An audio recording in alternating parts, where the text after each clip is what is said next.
Hello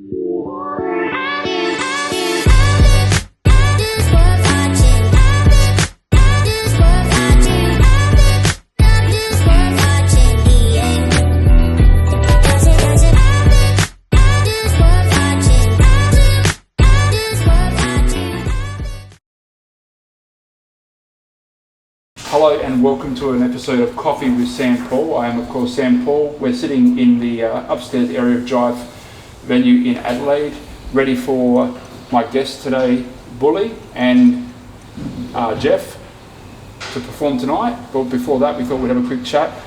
How you going, guys? Good. Well. Thanks for having us, man. That's really good. So you're on the road promoting your single, Bushfire Moon. Yes. Can you tell us a little bit about that for those that haven't heard it yet? Yeah, sure. So Bushfire Moon's the third single from my debut album, Black Dogs and Songbirds. That's coming out on the 30th of October. Nice. Yeah, so we've dropped a couple more like through September and July. Mm-hmm. And yeah, at the moment I'm on tour with Jeff Martin in support of Jeff's Songs of David Bowie tour.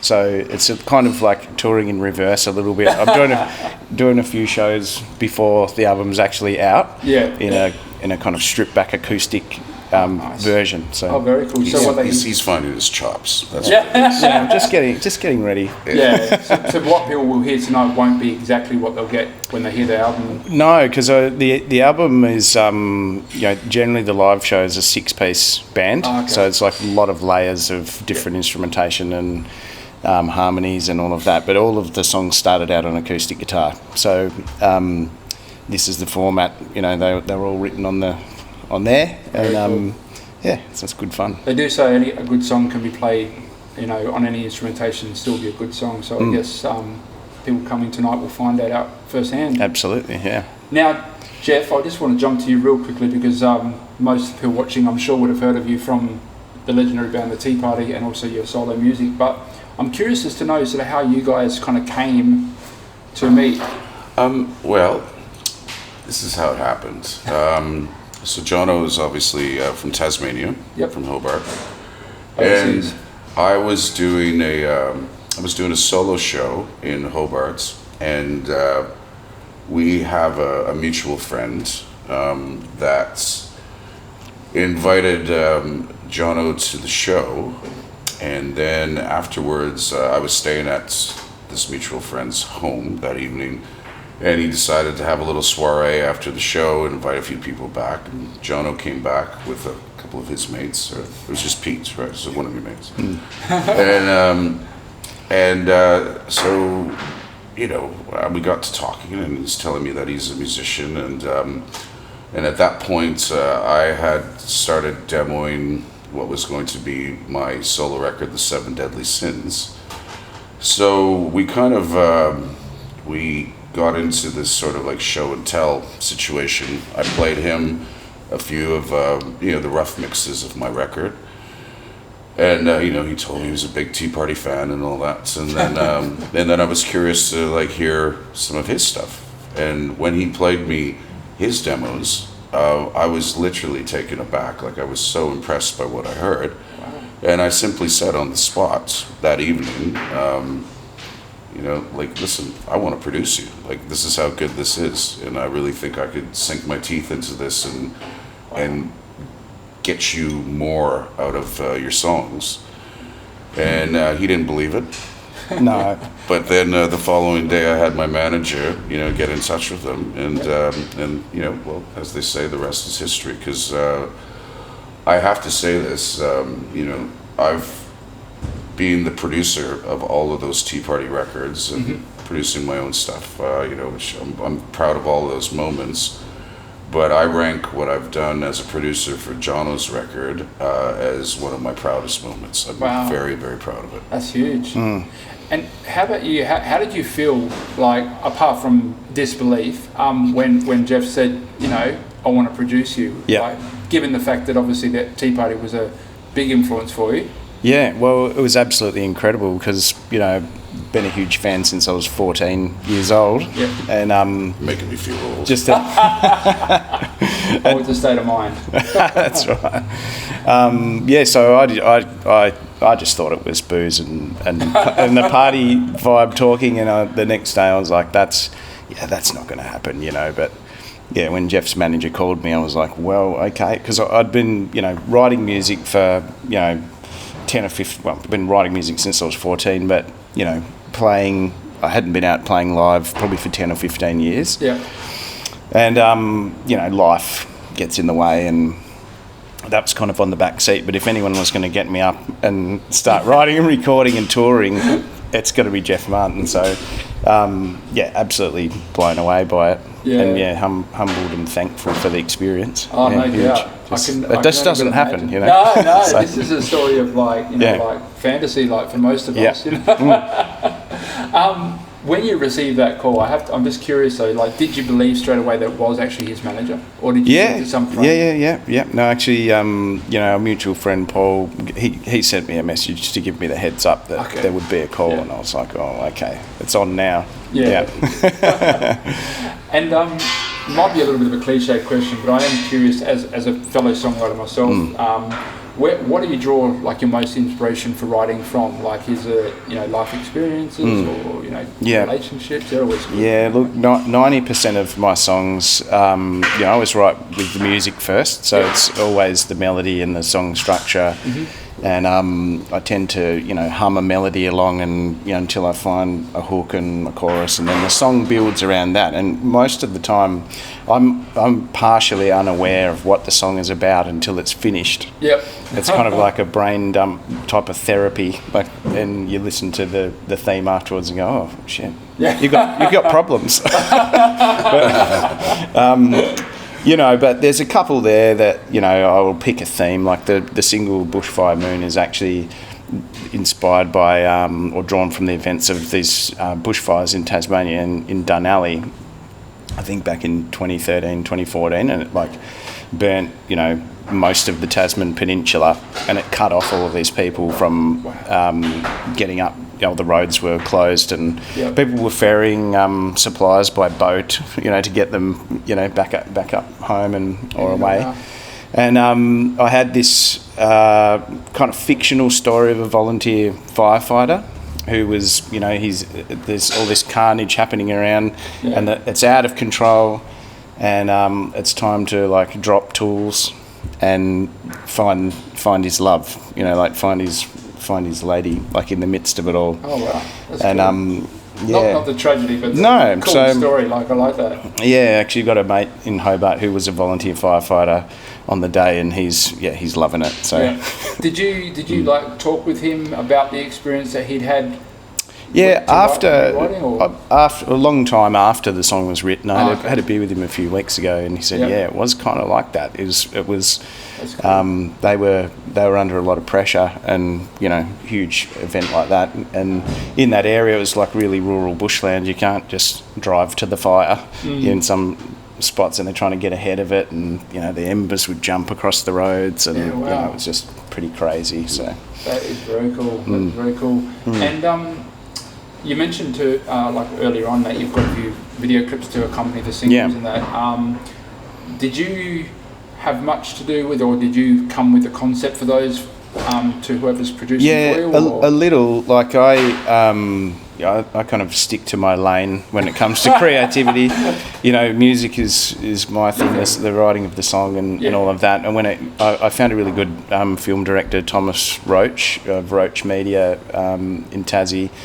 And I gave him the song, and I said, "Well, what do you feel like? What do you see in this?" And he would kind of present a concept, and I go, "Yep, that's great. How about we tweak this or that?" But otherwise, I'd just leave him to do his thing. So, it's nice because you get somebody else's perspective on what it means to them. Definitely. And I think which is a great thing about writing and releasing music is it might mean something to me, but I don't want to cloud everybody's vision and judgment on it. So it's the same with the director and even the album art was a friend, and she's actually my tattoo artist. Oh, nice! And she painted what she heard. That's what's on the album cover too. Really so cool. I love that. It sounds very organic, which I think is the way it really needs to be, doesn't it? Yeah. I had a question on my tip of my tongue. and then you answered it, and then I had another one followed up, and now my brain's just gone. Oh, we were talking about before about you said you write the music and the melodies first before you write the lyrics, which is always something I like to know, because for me, for a long time, I didn't know how to write the music aspect of it, so I used to just write lyrics day in, day out.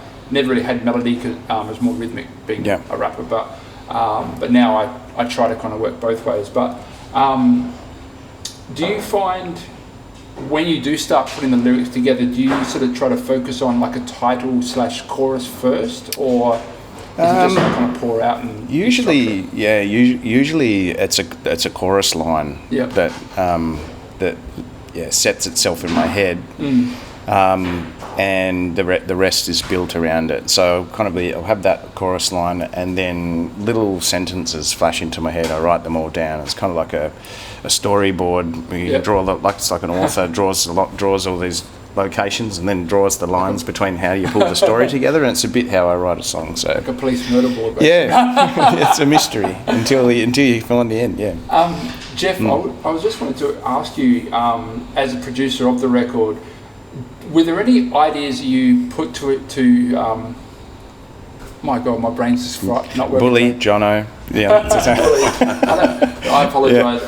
It's been a long day. That's okay. Were there any ideas that you came to Bully and said, hey, look, I think this would work for this song, or this would work for that song, and he's just gone, fuck no?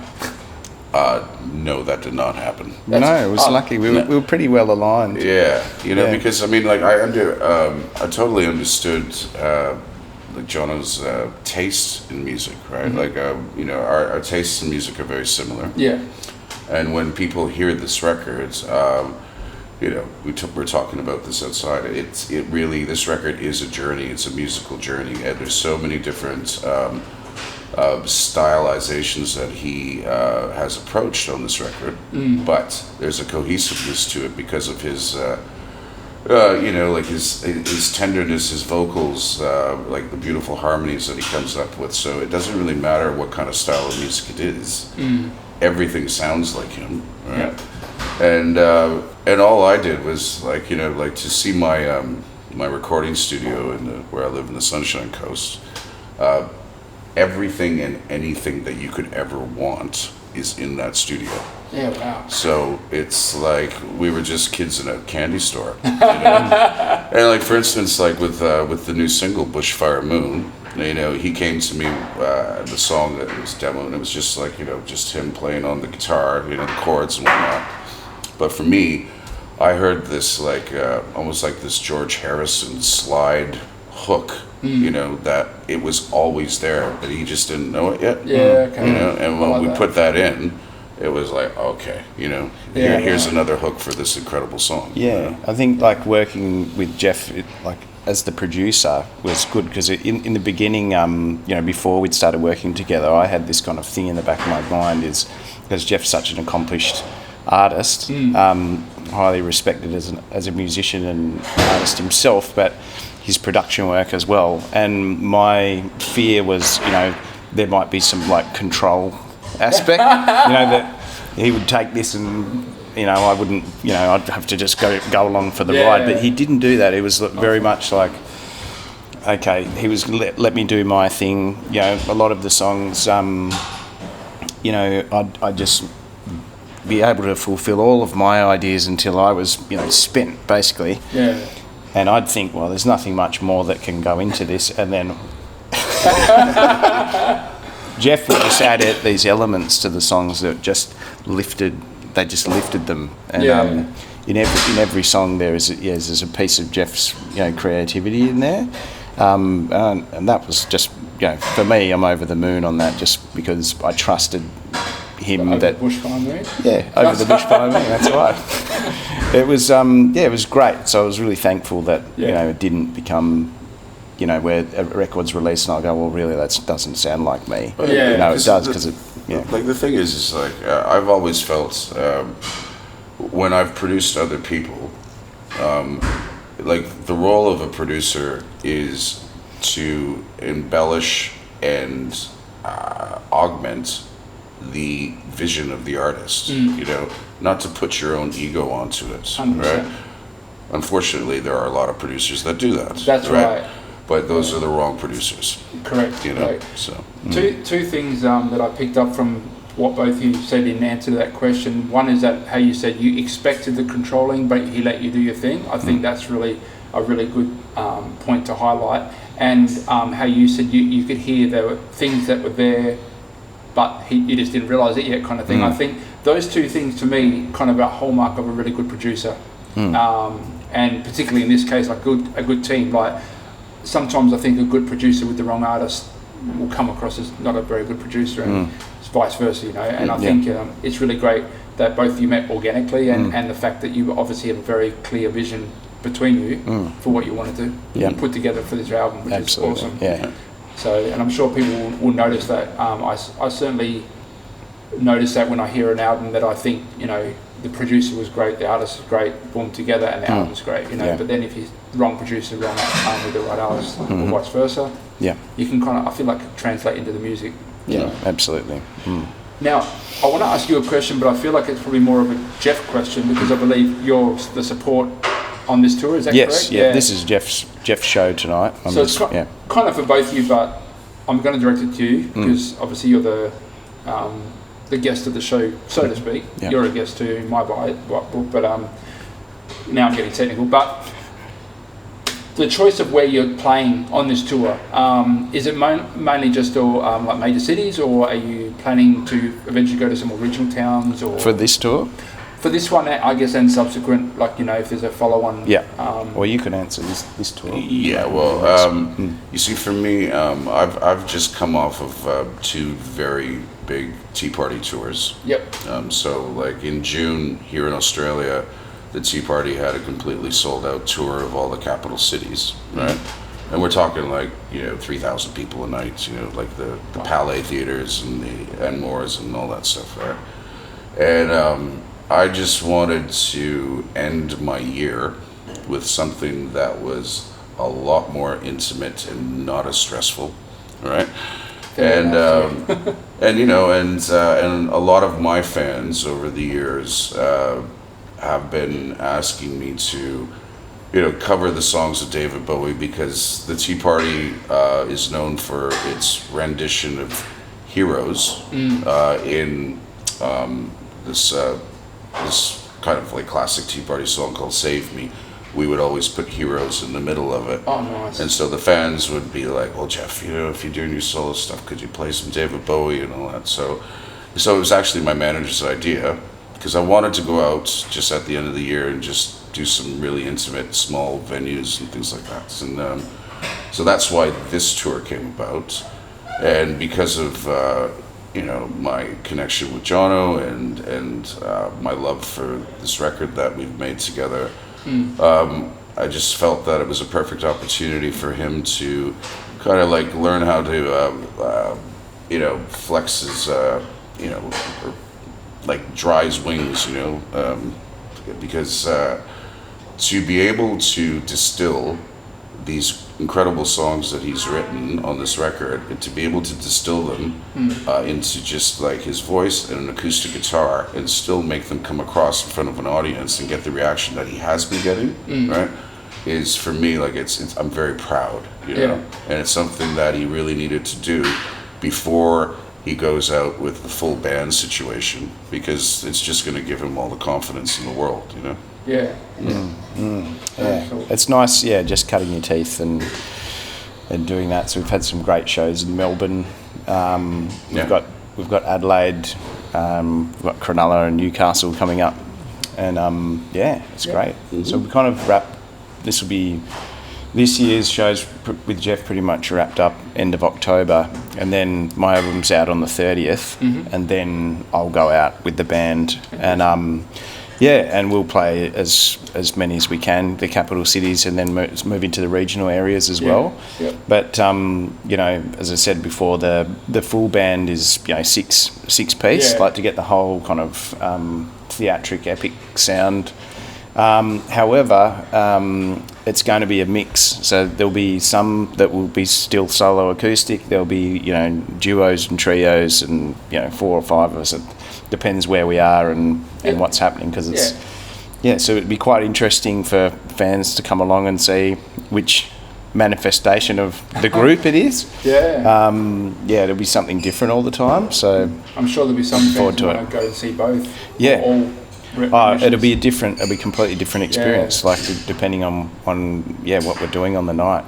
But we'll be kind of doing shows through a couple, some in November and December and into January and February. So we'll just keep the wheels turning and have a good time. Yeah, that's the main thing. Have a good time. Definitely. I reckon we've probably got enough to go with for the chat, but I did just want to leave on one last question, and I hope I'm not putting you both on the spot here. But is there in the future a Bully Jeff Martin song collaboration, as in an actual where you both play and sing together? Oh, I'm sure there would. Yes. But I was going to say never, but now that you've said yes on camera, well, I've got proof for you. It's just what started off as a producer-client relationship is now we're best mates, and I love this guy, but that's also when I produced his record, right? I put everything that I had into it, and if he asked me to sing, I did. If he asked me to play a guitar solo, I did. Didn't want to force anything, but he knew that he had all of me, and whenever he wanted it, right? And so there are songs on the record where it's already that, anyways. Oh, okay. But cool. it could be something that we explore further and make it quite clear that it's the both of us together, as opposed to just the role of a producer. So Very something cool. for the future. Yeah, you've heard it here first, guys. He's gonna hold me to it now. Right? No, like that. At the end of the day, when it comes to creativity, you don't really want to force anything. You know what I mean? If it happens, it happens. But I like the fact that the door is open. So. Right. Sorry. I gotta get to work. Yeah, no worries. Well, thank you very much, Jeff. Okay. All right. Thanks, Sam. Bully. Yeah, thanks, Pleasure man. to have a chat with you guys, and all the best with the rest of the tour. Awesome. And I can't wait for the album. Thanks Thanks, very man. much, man. Appreciate it. Cheers.